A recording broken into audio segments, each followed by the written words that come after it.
विमान दुर्घटना पुणी एक चमत्कार। दुर्घटना लुहा भी जलीगला हेले सेमिति सुरक्षित रही भगवत गीता। आसंतु जानिबा एहार सर्विसेस खबर विषय रे। विमान दुर्घटना जेतेबेले सबुकिछि पोड़ी पाउंस हो जाइछि आउ 265 जीवन चली जाइछि सेथरु अनुमान करंतु विमान दुर्घटना केते भयानक होइतिबो।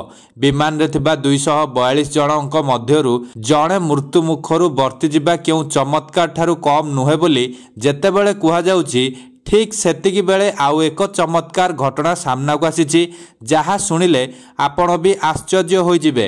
विमान दुर्घटना पर विस्फोरण रे सबुकिछि जलीगला जेमिति कि जीवन, विमान, लगेज, खाता, बही, डायरी, खेलना, पर्स, फोन, लैपटॉप भली अनेक किछि।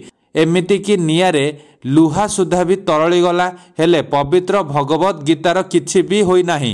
नियारे गीता बही जलिनी बरं सेमिति अक्षत अवस्था रही जहाँ पढ़िबा योग्य सिद्ध। दुर्घटना स्थलरू उद्धारकारी टीम एही भगवत गीता को पाइथिबा बेले केही यात्री हुए तो भगवत गीता को नहीं अहमदाबाद रु लंडन जाउथिले। देखंतु से यात्री जलीगले किंतु जलिलानी भगवत गीता। एते बड़ दुर्घटना रे भगवत गीता अक्षत भावे मिलिबा घटना को केही केही मृत्यु मुखरु बर्ती जाइथिबा रमेश कर भी होइथाई पारे बोली कहउछंती।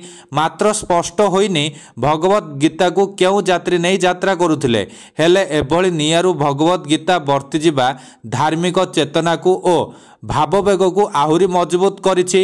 लोकंक मनरे ईश्वरीय भावना जागृत करिछि। जीवन रे सबुकिछि चली जिवो हेले ईश्वरीय भावनार मृत्यु नाही।